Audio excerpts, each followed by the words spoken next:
نحمده ونصلي ونسلم على رسوله الكريم أما بعد فأعوذ بالله من الشيطان الرجيم بسم الله الرحمن الرحيم صدق الله العلي العظيم رب العالمین ہمیں نور قرآن پاک سے منور فرمائے، آمین۔ اب 13ویں پارے کے 12ویں رکوع میں ایک اعتراض کا جواب دیا جا رہا ہے۔ یہ بات تو ہم جانتے ہیں کہ انبیاء علیہم الصلاۃ والسلام بشر ہوتے ہیں، لیکن اللہ تبارک و تعالی ان پر کرم فرماتا ہے اور انہیں اس طرح تخلیق فرماتا ہے کہ وہ گناہ نہیں کر سکتے، معصوم ہوتے ہیں۔ بظاہر دیکھنے میں ان کی صورت بشر جیسی ہے، مگر اللہ تعالیٰ انہیں مقام، مرتبہ، طاقت و قوت وہ عطا فرماتا ہے کہ وہ ساری بشریت سے بھی بلند و بالا ہوتے ہیں، وہ افضل البشر ہوتے ہیں، خیر البشر ہوتے ہیں۔ ان کی بشریت اور ہماری بشریت میں کوئی مناسبت ہی نہیں ہے۔ تو اکثر ایسا ہوا کہ کافروں نے انبیاء کے ظاہری جسم کو دیکھا اور انہوں نے یہ خیال کیا کہ ان کی 2 آنکھیں ہیں، ہماری بھی 2 آنکھیں ہیں، ان کے 2 کان ہیں، ہمارے بھی 2 کان ہیں، تو پھر یہ ہمارے جیسے ہوئے۔ انہوں نے انبیاء کو اپنے جیسا سمجھا۔ تو جگہ جگہ قرآن پاک میں بتایا گیا کہ وہ دیکھنے میں بشریت میں تو ایک جیسے ہیں، مگر مقام و مرتبے اور طاقت و قوت کے اعتبار سے تمہیں ان میں بہت بڑا فرق ہے۔ تو وہ اس وجہ سے گمراہ ہوئے کہ انہوں نے اعتراض کیا کہ جب ان کی بھی 2 آنکھیں ہیں، ہماری بھی 2 آنکھیں ہیں، تو انہیں جبریل نظر آتے ہیں، ہمیں نظر کیوں نہیں آتے؟ یہ اللہ کے کلام کو سن لیتے ہیں، ہمارے بھی 2 کان ہیں، ہم کیوں نہیں سنتے؟ تو انہوں نے نبی کے برابر اپنے آپ کو سمجھا، اور جو اپنے جیسا بشر نبی کو سمجھے تو یہ گمراہی ہے۔ اسی گمراہی کی وجہ سے کافر ایمان لانے سے محروم رہے۔ پھر دوسرے یہ اعتراض کرتے کہ یہ کیسے رسول ہیں، کیسے نبی ہیں کہ انہوں نے نکاح بھی کیا، ان کی اولاد بھی ہے، دنیاوی معاملات بھی وہ حل کرتے ہیں۔ تو فرمایا گیا کہ اس سے پہلے جو رسول بھیجے گئے وہ بھی نکاح بھی انہوں نے فرمائے ہیں، دنیاوی معاملات بھی حل کیے ہیں۔ اصل میں بات یہ ہے کہ نبی اور رسول کی زندگی ہمارے لیے نمونہ ہوتی ہے، ہمارے لیے سیمپل ہوتی ہے، ہمارے لیے مثال ہوتی ہے، تاکہ ہم اس زندگی کے مطابق اپنی زندگی بسر کریں۔ اگر وہ نکاح نہ کریں، اگر وہ دنیاوی معاملات کو حل نہ کریں، وہ بزنس نہ کریں، وہ نہ کھائیں، نہ پیئیں، نہ سوئیں، تو آپ بتائیے کھانے کے لیے، پینے کے لیے، سونے کے لیے، نکاح کے معاملات کے لیے، گھر بار چلانے کے لیے، بزنس کرنے کے لیے ہم کہاں سے رہنمائی حاصل کریں گے؟ لقد کان لکم فی رسول اللہ اسوۃ حسنہ، رسول اللہ صلی اللہ علیہ وآلہ وسلم کی زندگی میں تمہارے لیے بہترین نمونہ ہے، آپ کی زندگی تمہارے لیے ایک مثال ہے۔ نبی اکرم صلی اللہ علیہ وآلہ وسلم آپ نے اپنی طاقت کا اظہار بھی کیا اور لوگوں کے لیے مثال بن کر دکھایا بھی۔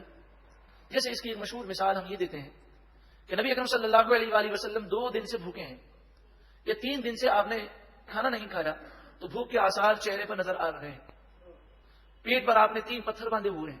یہ لوگوں کے لیے مثال ہے، کیسے بھی حالات ہوں تمہیں دین پر ثابت قدم رہنا ہے۔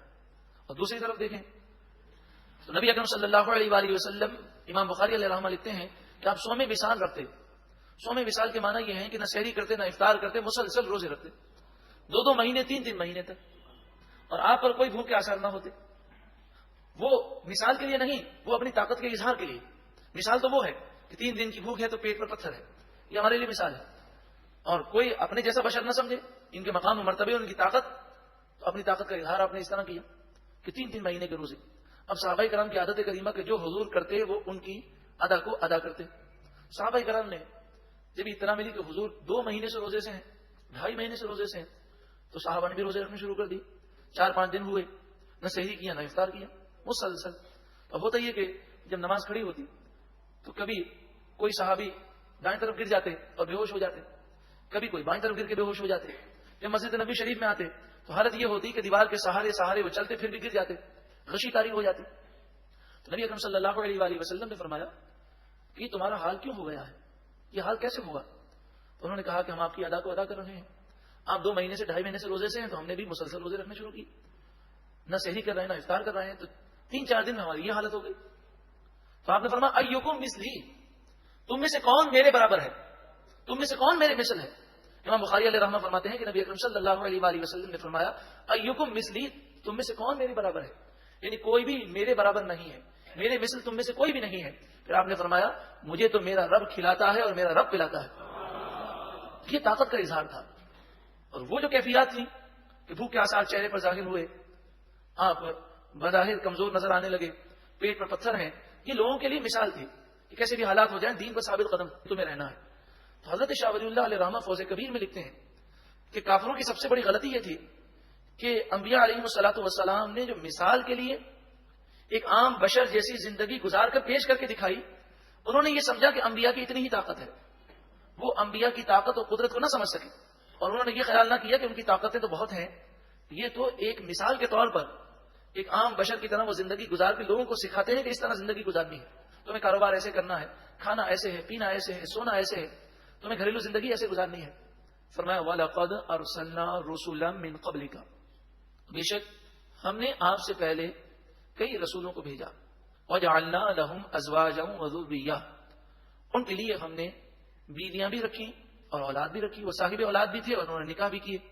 وَمَا كَانَ لِرَسُولٍ أَن يَأْتِيَ بِآيَةٍ إِلَّا بِإِذْنِ اللَّهِ، اور جہاں تک ان کافروں کا یہ مطالبہ ہے کہ یہ جو ہم نشانی اور معجزہ مانگتے ہیں وہ کیوں نہیں دکھاتے، انہیں بتایا گیا کہ ان کی طاقتیں ہیں، اختیار ہے، لیکن جب اللہ کا حکم ہوتا ہے اور اللہ کا فرمان ہوتا ہے اس کے مطابق وہ اپنی طاقت کا اظہار کرتے ہیں۔ فرمایا رسول نشانی بِإِذْنِ اللہ، اللہ کے اذن کے ساتھ ہی لاتے ہیں، جیسا اللہ کا حکم ہوتا ہے ویسا وہ نشانی اور معجزے کا اظہار کرتے ہیں۔ لِكُلِّ أَجَلٍ کتاب، ہر موت کے لیے لکھا ہوا ہے، یعنی ہر ایک کی موت کا وقت مقرر ہے۔ یمحو اللہ ما یشاء ویثبت، یمحو اللہ، اللہ تعالیٰ مٹا دیتا ہے، ما یشاء، جو وہ چاہتا ہے، ویثبت، اور وہ جسے چاہتا ہے ثابت رکھتا ہے۔ اس کی مراد میں کئی اقوال ہیں، ایک قول یہ ہے کہ اس سے مراد یہ ہے کہ جب بندہ اللہ کی بارگاہ میں توبہ کرتا ہے تو اللہ تعالیٰ اس کے سارے گناہوں کو بخش دیتا ہے، اور جب بندہ توبہ نہیں کرتا، گناہ کرتا ہے، تو گناہوں کی وجہ سے اس کے لیے جہنم ہوتی ہے، لیکن جس پر اللہ تعالیٰ کرم فرماتا ہے اس کے جتنے گناہ چاہتا ہے اللہ تعالیٰ مٹا دیتا ہے۔ اس سے مراد تقدیر کے فیصلے بھی ہیں، اللہ تعالیٰ جو تقدیر کا فیصلہ فرمانا چاہے فرماتا ہے، اور جس تقدیر کے فیصلے کو چینج فرمانا چاہے، تبدیل کرنا چاہے، تبدیل فرما دیتا ہے۔ وَعِندَهُ أُمُّ الْكِتَابِ، اور اللہ ہی کے پاس لوح محفوظ ہے۔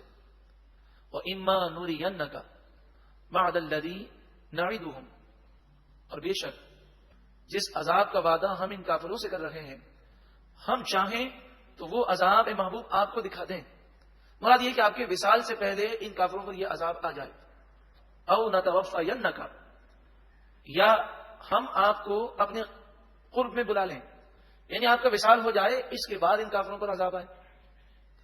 دونوں صورتوں پر ہم قادر ہیں۔ کافر ہمیں یہ نہ سمجھے کہ ہم بے بس ہیں، بلکہ یہ ڈھیل یہ ہماری رحمت ہے۔ فَإِنَّمَا عَلَيْكَ الْبَلَاغُ، آپ پر تو صرف پہنچا دینا ہے، وَعَلَيْنَا الْحِسَابُ، اور حساب لینا یہ ہم پر ہے، ہم ان کافروں کا حساب لیں گے۔ اولم یروا، کیا ان کافروں نے نہ دیکھا، انا نأتی الارض ننقصها من اطرافها، کہ ہم ان کی آبادیوں کو زمین کے چاروں طرف سے گھٹا رہے ہیں، یعنی اسلام پھیل رہا ہے، کفار مسلمان ہو رہے ہیں، اس طرح کافروں کی آبادیاں گھٹ رہی ہیں۔ تو نبی اکرم صلی اللہ علیہ وآلہ وسلم نے تشریف لائے اور آپ نے اسلام کی دعوت دی۔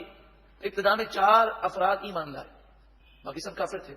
آہستہ آہستہ مسلمانوں کی تعداد بڑھتی گئی اور کافروں کی تعداد وہ گھٹتی گئی، اس طرح کہ کافر مسلمان ہوتے گئے۔ واللہ یحکم، اور اللہ تعالیٰ فیصلہ فرماتا ہے، لا معقب لحکمہ، اس کے فیصلے کو کوئی نہیں ٹال سکتا۔ وَهُوَ سَرِيعُ الْحِسَابِ، اور وہی جلد حساب لینے والا ہے۔ وَقَدْ مَكَرَ الَّذِينَ مِن قَبْلِهِمْ، اور بے شک ان سے پہلے لوگوں نے فریب کیا۔ فَلِلَّهِ الْمَكْرُ جَمِيعًا، اور ساری خفیہ تدبیر اللہ ہی کے اختیار میں ہے، وہ جو خفیہ تدبیر فرماتا ہے، کافروں کی نظر اس خفیہ تدبیر کے انجام پر نہیں ہے۔ مثال کے طور پر ہم یہ مثال اس موجودہ دور میں دے سکتے ہیں کہ روس نے اسلامی ریاستوں پر قبضہ کیا، اور کہتے یہ ہیں کہ 17 اسلامی ریاستوں پر قبضہ کر لیا۔ اب روس کے ٹکڑے ہوئے تو کئی اسلامی ریاستیں آزاد ہوئیں، یہ دنیا کی سپر پاور کہلاتا تھا۔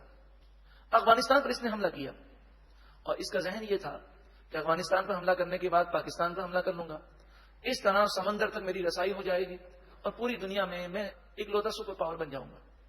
لیکن جب وہ وہاں گیا تو اللہ کی خفیہ تدبیر کیا ہے وہ نہیں جانتا تھا۔ نہ صرف افغانستان سے اسے پسپا ہونا پڑا، بلکہ اسے ان اسلامی ریاستوں کو بھی آزاد کرنا پڑا جسے اس نے قید کیا تھا، اور اس کی قوتیں ٹوٹ گئیں۔ اللہ تعالیٰ کی خفیہ تدبیر کو ہم نہیں جانتے، اور نہ یہ کافر جانتے ہیں. اللہ تبارک و تعالی مسلمانوں کو فتح و نصرت عطا فرمائے.